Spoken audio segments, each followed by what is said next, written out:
discuss two environmental emergencies. Let's start with heat-related illness first, then followed by cold. Summer now.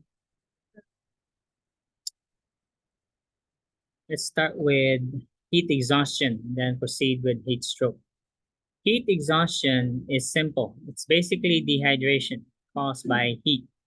So what will be the patient's manifestations if they have heat exhaustion? Right. Signs and symptoms of dehydration. That's it. I'm not repeating that. We already finished dehydration from last semester. Heat stroke, however, is beyond simply dehydration. Because unlike dehydrated patients, especially the elderly, which will have some mental status changes as well. However, in heat stroke, the patient's thermoregulation mechanisms now fail.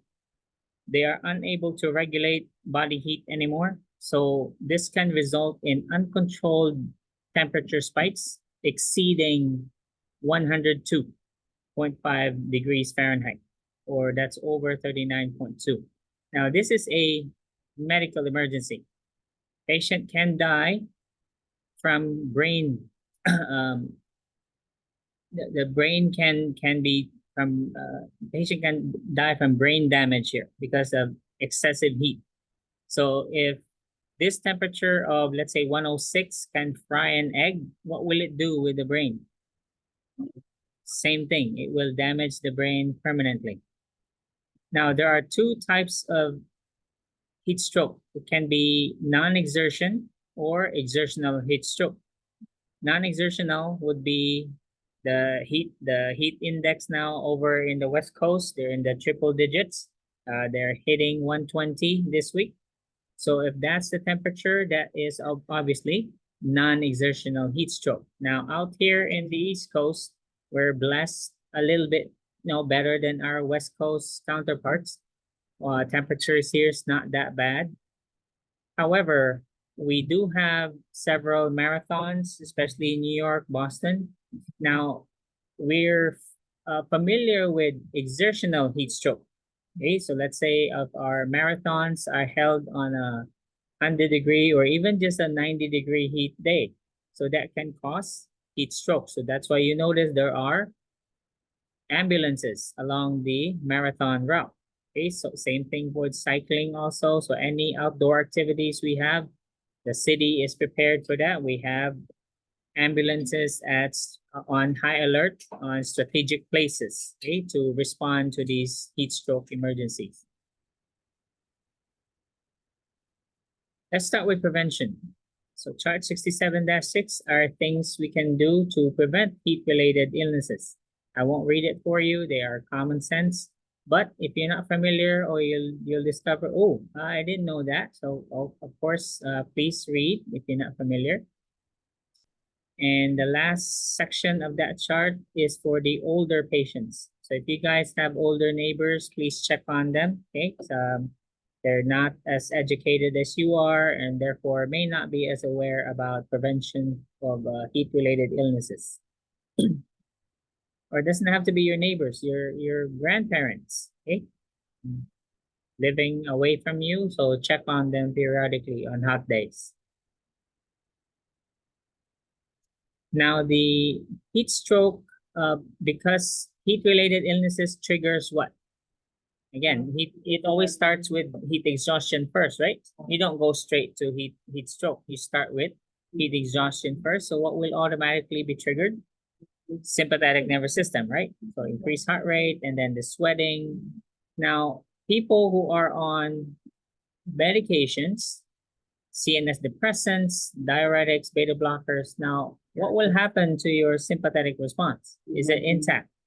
No, because you're taking these medications. So therefore, they are high risk. So if I give you a test question, select all apply, which of the following patients are high risk for heat stroke? And I'll do the same for hypothermia. They're really the same. So the very young, very old, the homeless patients, the alcoholics, anyone with CNS depression. Okay, so taking medications or substances, for instance, are all equally at risk. You have something you want to let out, Miss Bailey? Oh,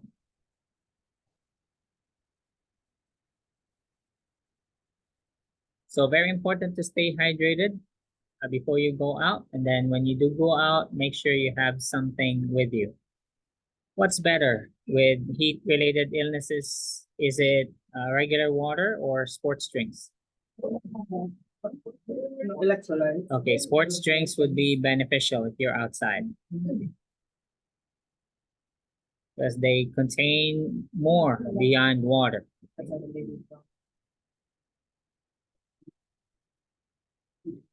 All right, let's start with the manifestations. When the patient has heat stroke, again, in addition to signs and symptoms of dehydration, the patient now has the following. Most of them are CNS symptoms. The mental status changes could range from confusion to delirium to bizarre behavior, coma, or seizures. Look at the temperature. Heat stroke starts at 105 or higher. Hot, dry skin. Now, I know this says usually anhidrosis, meaning the patient no longer sweats, but we still get patients in the ER with heat stroke that are still sweating. Okay, so it's not across the board. That's why the author says usually no more sweating, but some patients still do sweat, meaning the absence or the presence of sweat doesn't really mean it's heat stroke. Okay, so the main thing about heat stroke, to diagnose with heat stroke, is the temperature as well as the mental status.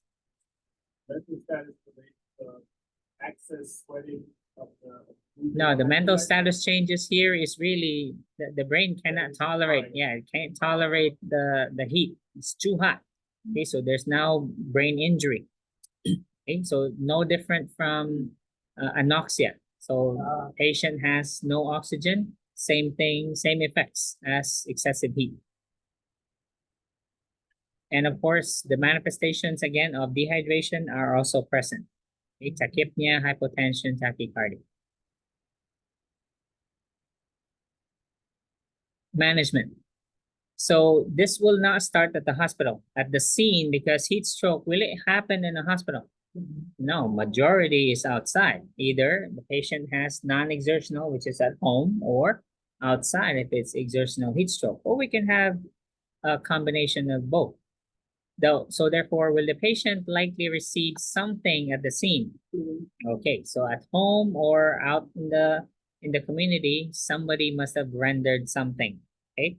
Including, what's the first thing you do? First objective is to cool the patient, right? First objective, of course, is to apply oxygen, but we don't have oxygen outside. So we have to wait until the EMTs come, right? So the best thing bystanders can do is to cool the patient down. We start with removing clothing as appropriate, and then we start cooling the patient. So what are the ways we can cool the patient? Okay, so we have, yeah, we have conduction, convection, radiation, right? So we can try many of those ways. We can fan the patient. If you have an AC or electric fan, start cooling them down.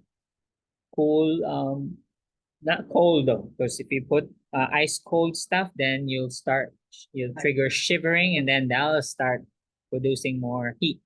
So just cool compresses, a cold towel, for instance, or removing clothing would be great. Again, as appropriate. Once the EMTs come, then we do ABC. Okay. Here, after clothing is removed, we start cooling the patient. Now, there are external, of course, we start with external cooling measures. Then we have internal cooling as well. So these are the external you can give. Now, the patient can also, once, of course, in a medical facility, the ER or inpatient, now we can do internal cooling measures. No, internal. So this comes in the form of, we'll have to put in cold fluids into the rectum, the bladder, or even the esophagus. So directly into what? Yeah, so for the rectum, of course, can we put in a rectal tube?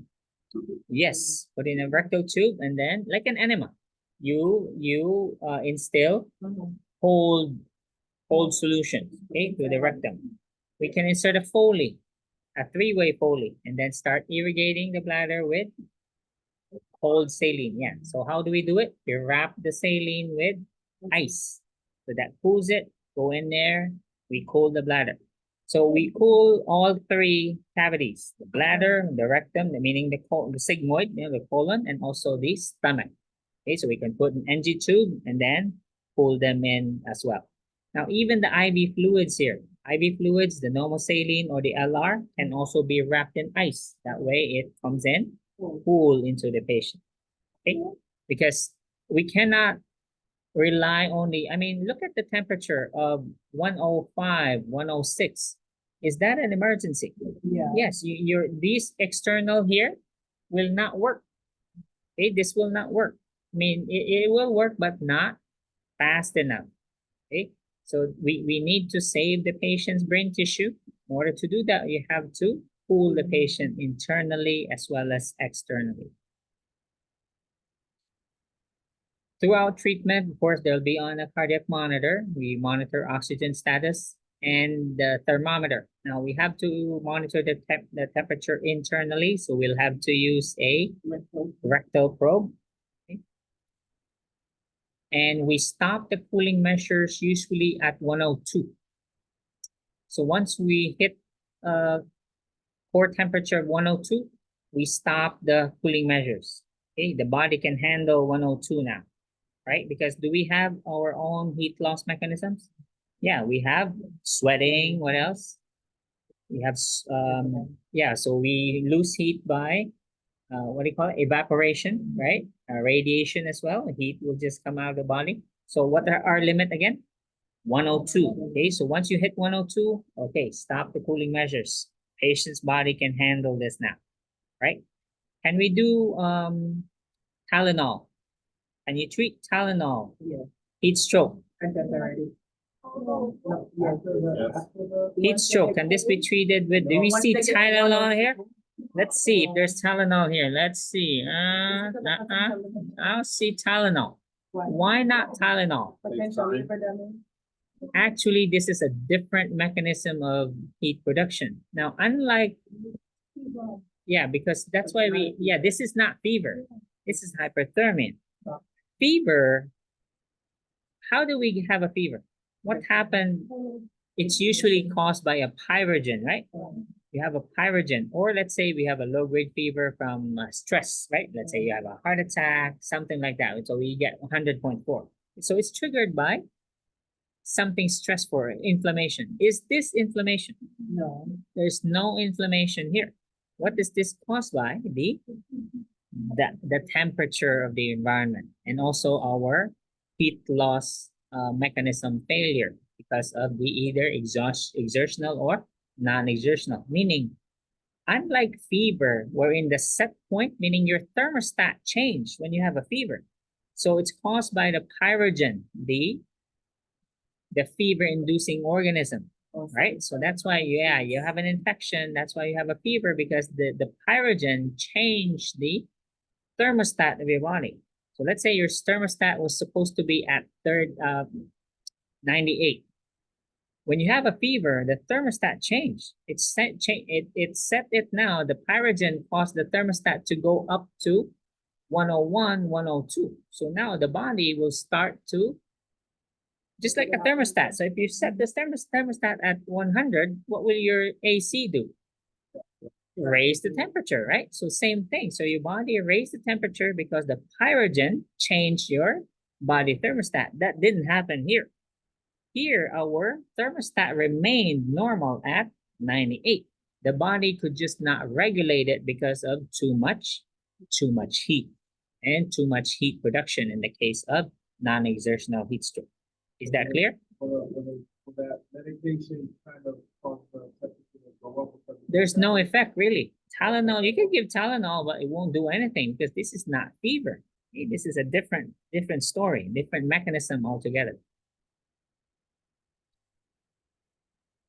Okay, I know it stops here at 100.4, the book says, but in practice, we do not stop at 100.4. We stop at 102. 102, doctor tells us, okay, we've done enough. We can stop the aggressive measures. You can still do the external. Oh, sorry, let me clarify. We stop the internal.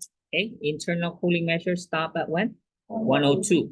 But external, you can continue these until you hit 100.4. Okay, sorry, didn't mean to cause confusion. Are we clear? So you give them regular temperature fluid practice, that's IPE. Yeah, meaning the internal cooling measures stop at 102.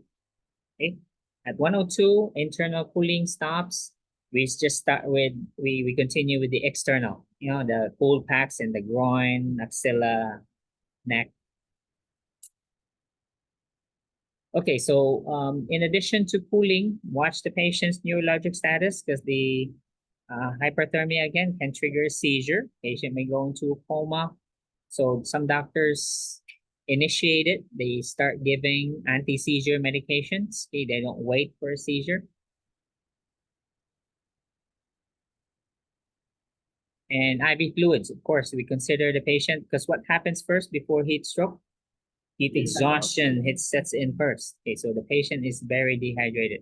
Now the Foley here is, of course, what's the purpose of putting in a Foley? Okay, so to evaluate our fluid replacement and make sure there is no AKI. Okay, so we want to measure hourly urine output. Because can this patient go into hypovolemic shock? Okay, so therefore we need a Foley.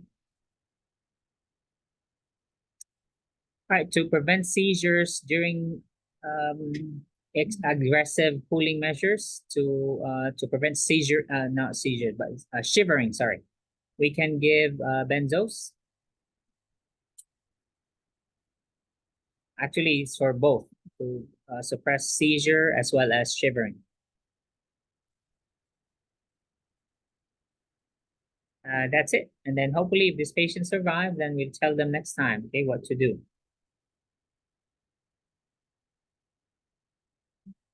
Let's go to cold related now. Start with frostbite. Now we finished burns already. So this is the irony. So we know heat causes burns. Frostbite does the same. Of course, we don't call this burns, we call it frostbite, but it's the same tissue destruction. In fact, the severity here, the depth, is measured the same way as with burns. Okay, we also call it under different categorization, but the same tissue layers are involved here. So we still have first degree, second degree, up to fourth degree frostbite. Of course, before we get frostbite, we start with frost nip also. We've all experienced frost nip, right?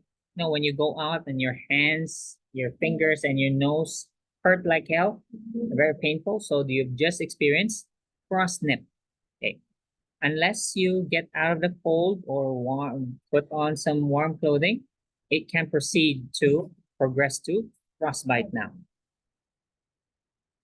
So with frostbite, this is now tissue damage, just like burns, although not caused by heat. This time caused by lack of blood flow. So what's the difference when you burn the blood vessels versus you freeze the blood vessels? Same thing. There's no circulation, right? So there's both burns and frostbite will cause tissue destruction, so tissue death. So first, it'll be the exposed areas or the areas that have the least amount of tissue or the most cartilage, like your ears, your eyes, and then of course your fingers and your toes. So here are the degree of depth. So it can be first degree up to fourth degree.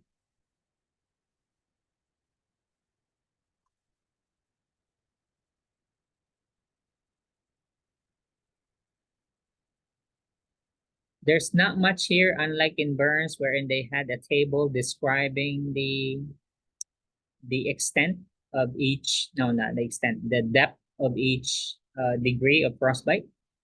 They have very little here. For instance, yeah, nothing. So all I can test is what's available here.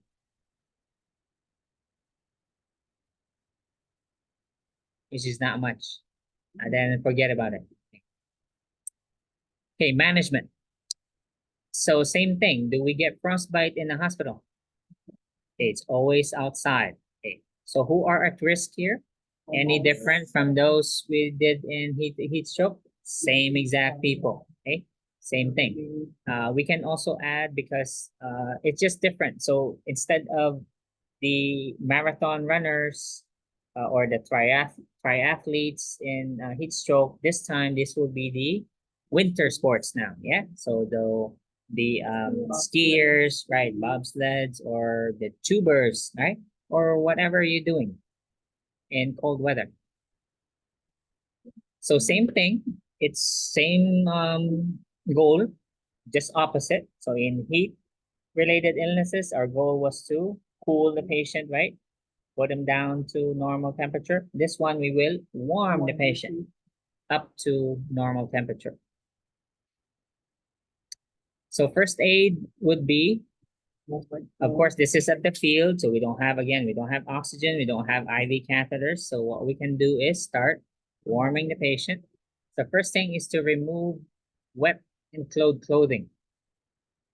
So remove anything constricting that will further compromise circulation. When we remove clothing, of course, make sure you have dry clothing to apply. Okay, at least warm, dry blankets, for instance. Okay, anything to keep the body temperature inside, okay, instead of patient losing more heat.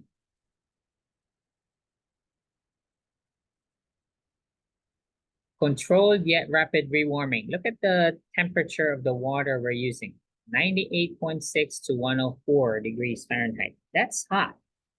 Yeah, that's hot, but not boiling hot. Okay. Now, the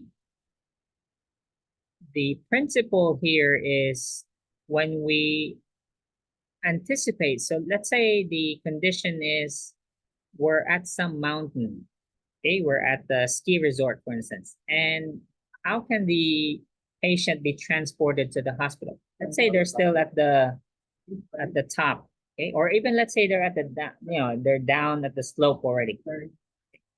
Right. So the problem is transporting the patient to the nearest medical facility. So ambulance have to have change, right, in order to get there and then transport the patient. So the principle is do not attempt rewarming of a frostbitten part. You can rewarm the rest of the body, but if one body part is frostbitten, do not thaw it unless you're sure that it will not refreeze. Let's say you were able to start rewarming, right? Rewarm here, but during transport, it refreezes, meaning it's exposed again to another frostbite. It's impossible that once you thaw, just like your steak, like I buy steak in bulk, let's say I see sale, right? Oh, and then my greed, okay, I'll buy more than I can eat, then freeze them. Okay, so what? Okay, so yeah, it's not really good to freeze steak, right? But I freeze them. But I make sure, of course, once I thaw it, I eat it. Okay, I cook it and I don't put it back, because what happens if you thaw and then refreeze again? Freezer burn. Same exact thing here. So if you rewarm the body part and then it freezes again, there's no way to, even if you're success, what happens to the steak after it's been, that's what the body part will look like now. It's beyond repair now. You've already damaged the limb. All we can do is just cut it off. Understand? Okay, so again, look at foresight. Okay, use foresight. Are we sure we can transport this patient safely? If we can't, then don't attempt to warm the body part. Okay, so let's just wait until we actually have the proper equipment and facilities. So we put the patient or the body part in this degree of hot water. Is this painful? Yeah. Okay, make sure you pre-medicate, of course, before you start rewarming. Okay, so here, give appropriate analgesic. Usually opioids are used. And no massaging. Okay, massaging will further cause tissue damage.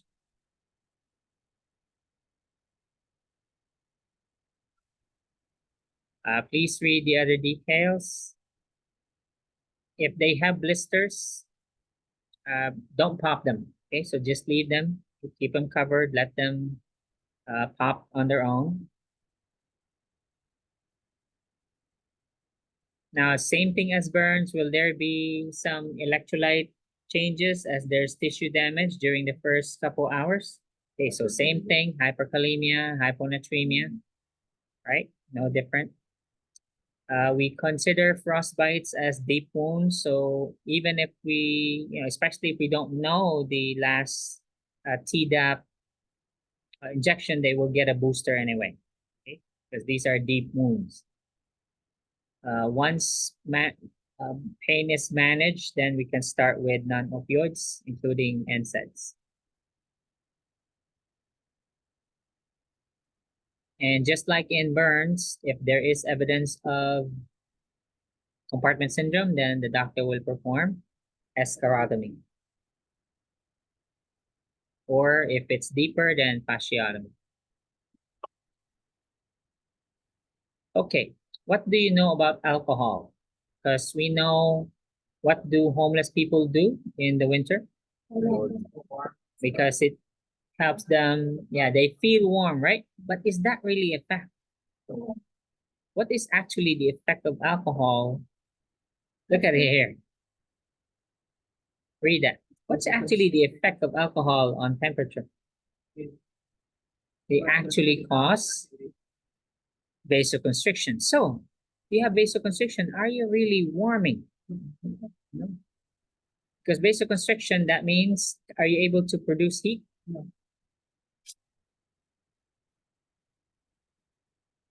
But of course, they'll drink it anyway, right? I mean, they feel warm, but of course, when you're frostbitten, it actually impairs circulation further. All right, very short topic, hypothermia. So this is basically same as frostbite without the frostbite. Okay, the patient's body temperature is below 95 degrees, so it's not always during cold weather. This can also be in our patients, hospitalized patients, especially in the OR, for instance. This is common. Patients in shock, right? Shock patients can go hypothermic as well.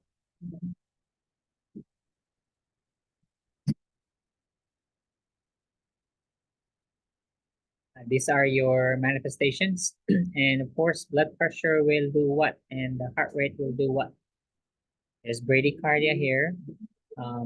Severe hypothermia can also lead to cardiac arrest.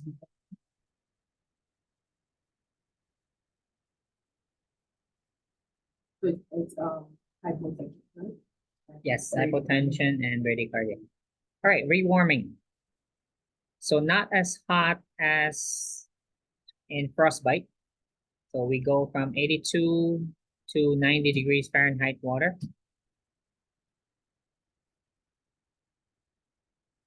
So same as with hyperthermia, we can do, if the patient's unresponsive, let's say the temperature is already 82, do you think our external warming will be enough? Okay, so we do internal warming as well.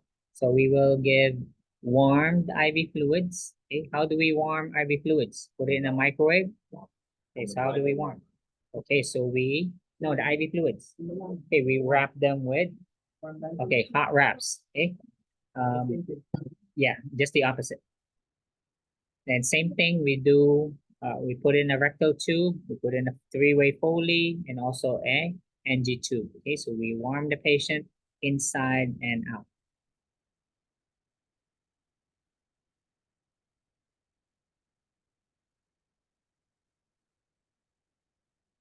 Again, if the patient is severely hypothermic, they go into cardiac arrest, so I won't discuss CPR with you. You all know BLS.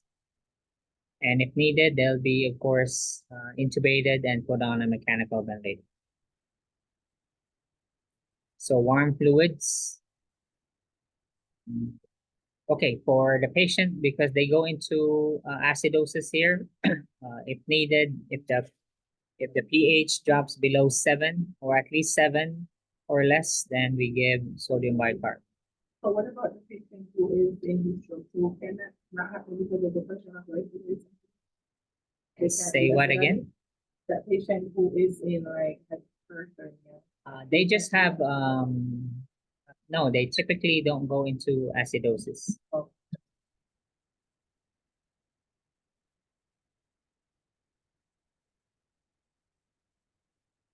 And then same thing, we need a Foley catheter. That's it for hypothermia. Let me just do one more, and then that's it for thermoregulation. Okay, I can say that there's a difference between stroke About hypothermic. Because they're not breathing as much, so then they're holding in all of that to the left. And then we get. Okay, this one is under chapter 15. It's actually part of the complications of anesthesia, general anesthesia. So what is malignant hyperthermia? It's extremely rare. This is genetic. It's an inherited muscle disorder. What happens is, it's nothing complicated. We just call the genetic abnormality as the malignant hyperthermia gene. Okay. How do we prevent it? We do interview. Okay, we do an assessment. This is, of course, under the anesthesia questionnaire. It should really be the anesthesiologist because they see the patient, they visit the patient before surgery. Now, in the case of emergency surgeries, which we won't have the opportunity, all we can do is look at the patient's records, or if there's a family member, we ask them if possible. So what happens is the patient, once exposed to a general anesthetic, and it's very specific what anesthetics are the triggers, they're written here: halothane, enfluane, isoflurane, and succinylcholine. Now, the first three are the anesthetics. These are the gas anesthetics. Muscle relaxant is succinylcholine. There's really no other. Muscle relaxants are also called muscle paralyzers because we give you 3 sets of medications when you undergo surgery. First, of course, is the anesthetic that will just knock you unconscious. Okay, you have no sensation, but you still feel pain, so we give you opioids. We usually use fentanyl, okay, IV. And then for you to not move, we give you muscle relaxants. They're generally called neuromuscular blocking agents, meaning you're paralyzed during surgery. Because can we have you scratching your nose? Let's say you're dreaming, right? And then you're scratching your nose and then it feels itchy. You scratch the surgical site. So we can't have you doing that. So we paralyze you. Don't worry, you can still breathe because we got you on a ventilator, right? So that's the set of medications we use. Now, other triggers that have been known to trigger this reaction are epinephrine, theophylline, aminophylline, all the way to digoxin. Okay, so these are the drugs that have been linked to malignant hyperthermia. Okay, let's go back here. So again, if you have the gene, this will happen to you. We'll discuss the manifestations and why shortly. So how do we prevent it? We simply ask you questions. So the most important question is, have you, because it's genetic, it's inherited. So the question will be, have you or a family member had a reaction to general anesthesia? If the answer is yes, we assume it was malignant hyperthermia. Okay, because we really don't announce this. What we do is, if you have this reaction, we'll put a list of allergies in your record, which are these drugs. So we'll put all of these under your allergy list. Make sense? Does that make sense? Okay. So the patient doesn't have to provide details. Okay, if their answer is yes, anesthesiologist will automatically use something else. All right. Doesn't mean if you had a reaction, doesn't mean you can't have surgery because we can't give you anesthetics. No, we'll just use something else. Okay, because there are other muscle paralyzers. There are other general anesthetics. Okay, we'll just not use these. Are we clear? Does everybody understand that? Okay, all right. So we'll go on with the surgery, okay? But the anesthesiologist will do what? Not use these. Okay, we'll use something else. All right, let's go now to what will happen to you. Once exposed to any of these drugs, what will happen is the patient will have muscle contraction. Which muscles? Every single skeletal muscle in your body, from your head to your toe. Now, the muscles become so stiff that if we raise this patient's arm like this, it will stay elevated. It's very stiff. Now, what will happen to the body temperature if you're exerting your muscles? When you're exercising, when you're contracting your muscles, what happens? You're producing heat. Now, you're just exercising one or two body parts, yeah? Imagine every single muscle from your head to your toes contracting at the same time, non-stop. They will not stop contracting. They'll contract and stay like that. What will happen? You'll have increased body temperature, but that's actually a late sign. Because by the time the temperature, because this temperature here reaches 111 or higher, by the time that happens, you're already dead. Okay, so do you want to see a early or a late sign? Okay, so will we wait for the body temperature to rise? No, that's too late. The early manifestations are the following: tachycardia, and then an unexplained CO2 rise. Okay. Are we gonna expect your CO2 to rise when you're on a ventilator? No, this is impossible, but yet this is what happens. But the first sign is always the tachycardia. Why is there tachycardia? Because the oxygen dropped, right? Because the CO2 rose. Because can CO2 and oxygen level be high at the same time? No. That means if your CO2 levels rise, that means the O2 is low, and that will automatically trigger tachycardia. So who's the first person that will likely see this? The anesthesiologist. But is the anesthesiologist a robot? No. Does he have an unlimited bladder capacity? Will he eventually need to go potty? Who will be left to watch this patient while he's in the toilet? That's why we need to learn about malignant hyperthermia. Okay? All right. What's the earliest sign again? Tachycardia And hypercapnia. okay, unexplained rise in CO2 levels. Okay, hypercapnia. So you'll see tachycardia first, and then the anesthesiologist will check the oxygen and the CO2 level. Oh, high CO2, low oxygen, tachycardia. What will they do first?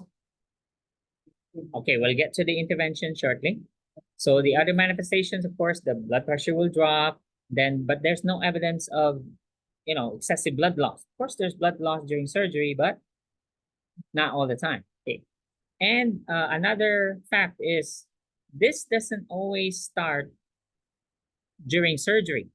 This can start, which is the safest time for this to start, upon induction of anesthesia, meaning the moment the anesthesiologist gives you the mask, turns on the gas, you have the reaction. Okay, which is good. We haven't cut you yet. The worst time this can happen is when? In the middle of the surgery.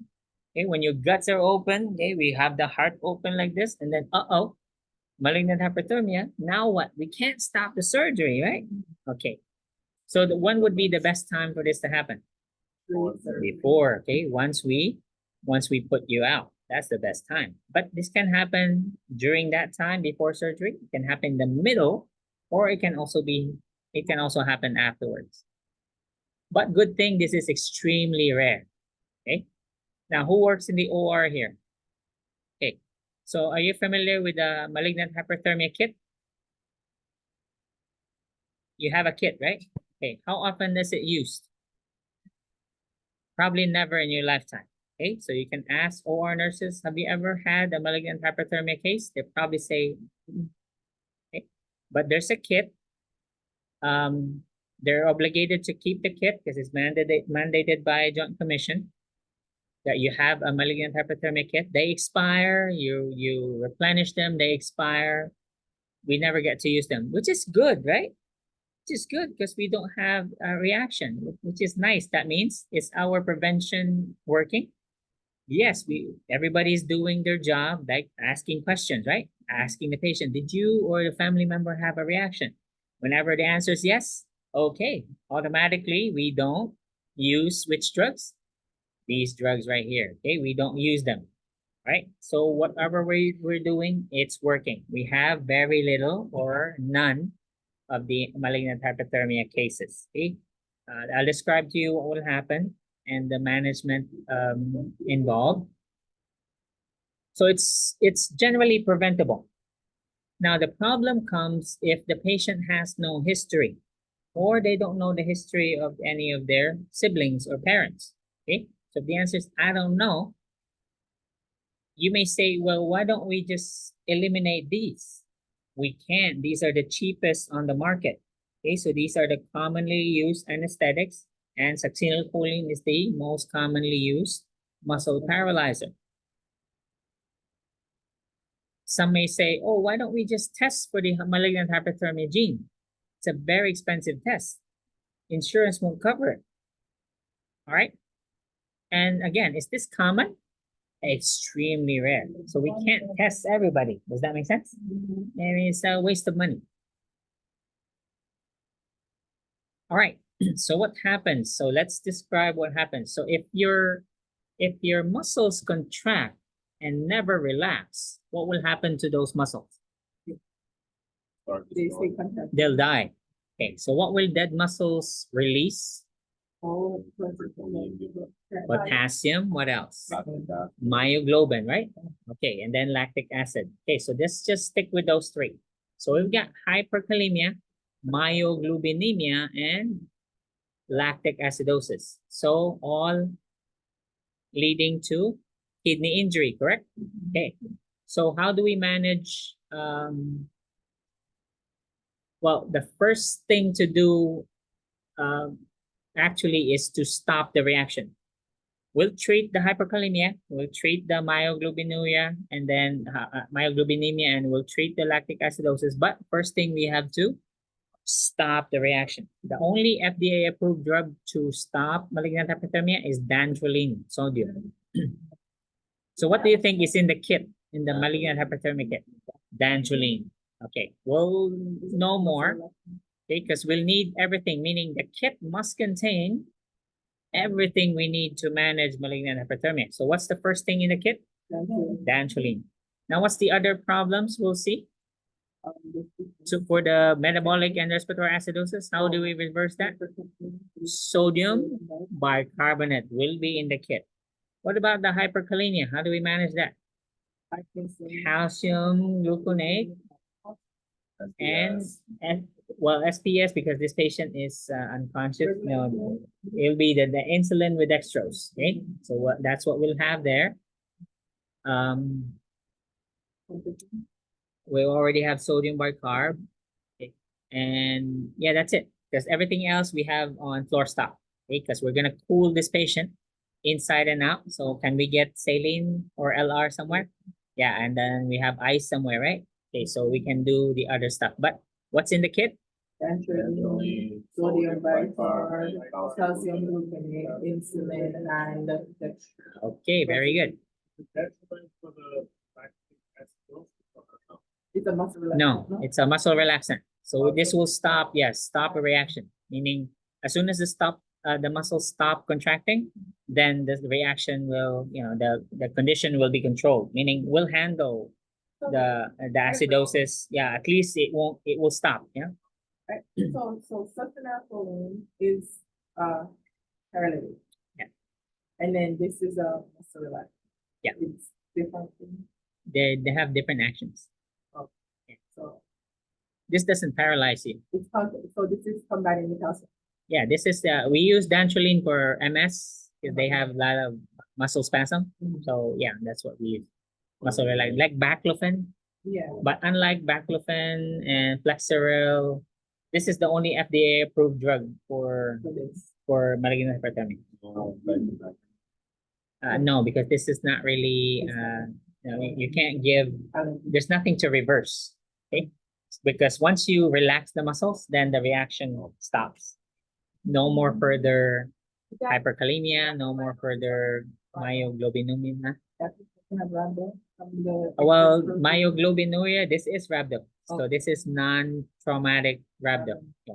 So do we need the Foley here? Yeah. Yes, because the patients, yeah, this will go AKI. Those myoglobin will destroy the kidneys. Okay. So we'll give this patient lots of IV fluids and put in a Foley. And if the patient survives, what do we do again on the record? We mark it as allergy, these. List those medications on the allergy. Okay. That way the patient never gets them ever again. Age I have dantrolene sodium bicarb. 430. Oh, which medication? The allergy or the This one, like the kid. ah, okay. I mean it's it's implied that because you have these problems, then that's what you treat it with. This one. Yeah, dantrolene and then the management for hyperkalemia, treatment for metabolic acidosis.